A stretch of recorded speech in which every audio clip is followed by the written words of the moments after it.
I go for a walk almost every morning. They say it's good for you, your physical and your mental health.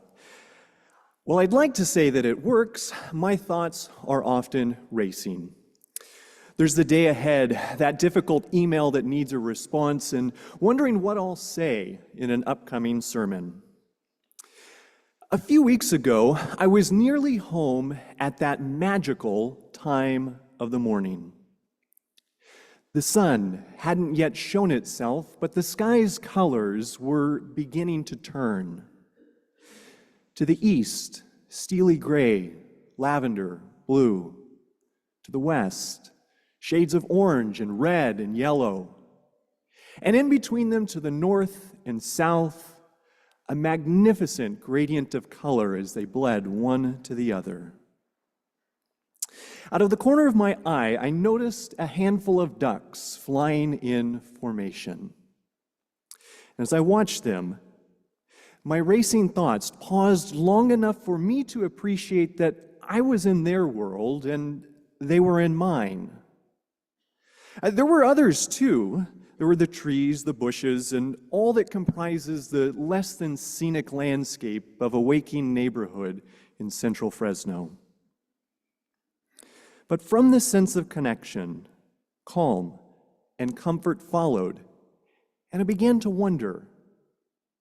I wondered whether a glimpse of the interconnections among creation, something I had just experienced, was part of what God offered Job from the whirlwind.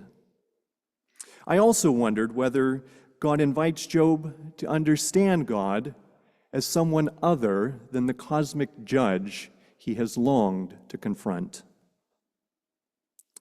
To be sure, this was not at all my first impression of God's response to Job.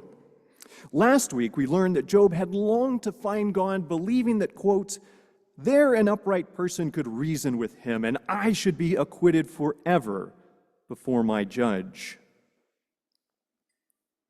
When God finally shows up, there are, I think, numerous challenges to interpreting God's response, including the tone of it all. Who is this that darkens counsel by words without knowledge?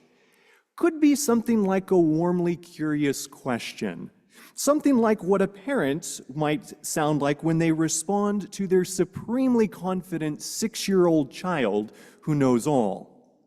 Of course, I know nothing about this, but I could imagine such a parent feeling a simultaneous mix of pride, amusement, and ever so slight frustration. Or it could be a sort of sarcastic smackdown with no small amount of disdain. Who is this? And this opening question is by no means the last. Question after question follows. Some read God's questions as a display of God's superior power and wisdom, which makes the point be, as one commentator summarizes what many others think, God is God and Job is not. But it's not like all God's questions to Job are unanswerable. When God asked Job, for instance, "Where were you when I laid the foundation of the earth?" Maybe it's just my sense of humor, but I can imagine Job retorting, "Oh, Ancient of Days, don't you know I wasn't born yet?"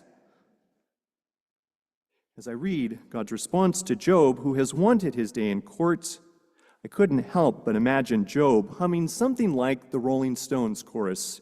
You know it. You can't always get what you want. What seems especially clear to me in God's response is the focus on creation.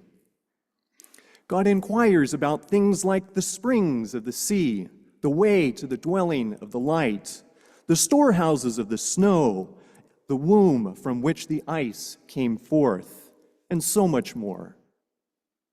And then there's the wild animals, lions and ravens, mountain goats and deer, the wild ass and ox, ostrich and horse, hawk and eagle. On the importance of creation in God's reply to Job, I find biblical scholar Mari Jorstad helpful. She observes that prior to this point, Job and his friends have expected non-human creation to be responsive to humans, effectively making humans the center of the world. But as Jorstad puts it, God's speeches challenge the notion that, quote, every event and change in the cosmos results from or responds to humans. In other words, God offers a view of creation without humans at the center. When God, for instance, will invite Job back to the time of the foundation of the earth, God describes the sound. The morning stars sang together, and all the heavenly beings shouted for joy. Joyous songs here emerge not from humans, but others, stars and heavenly beings. Yes, the stars are imagined as beings who sing. Later, God will ask, who has cut a channel for the torrents of rain to bring rain on a land where no one lives, on the desert, which is empty of human life, to satisfy the waste and desolate land, and to make the ground put forth grass? Here, the desert does not center around humans. How could it when it is empty of human life? But the supposedly waste and desolate land has its own desires. A desire for water, for instance, that God seeks to satisfy. Exploring the cosmos God seems to evoke, I struggle to see any center, let alone one with humans in it. Instead of a center, it seems to me that God evokes a connected web of relationships, each of which God cares about and delights in.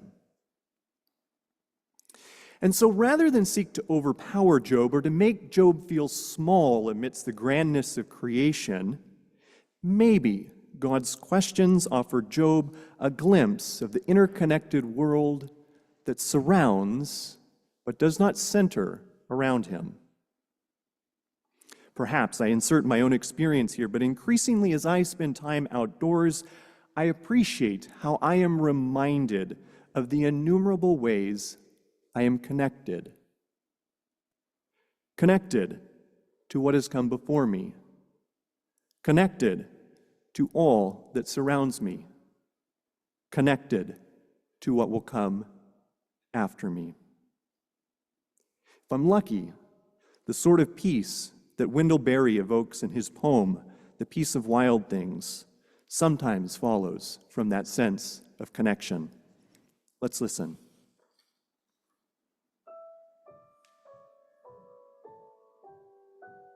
The Peace of Wild Things, written and read by Wendell Berry.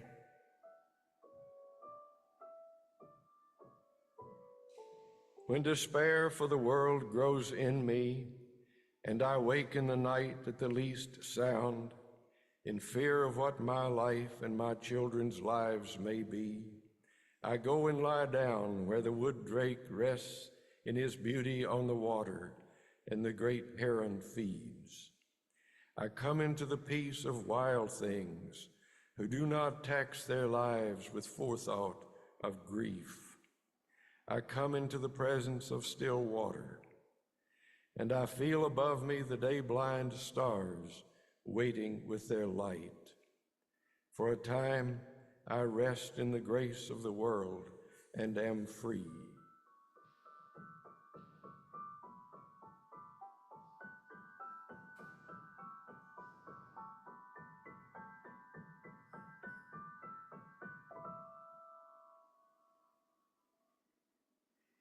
I hope that God offers Job something like that from the whirlwind, a chance to wonder at creation's interconnectedness in a way that both restores and draws a person to delight in and care for creation, just as its creator does. And alongside this restorative rest, perhaps God offers Job another way to understand his relationship to God.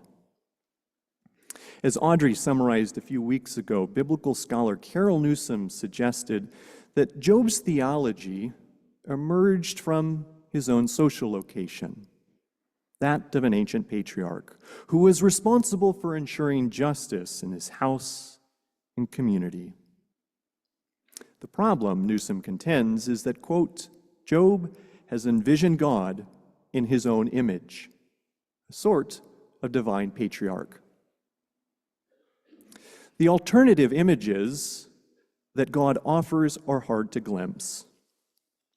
In God's first questions, the concerns are architectural, measurements, cornerstone, and bases for the earth.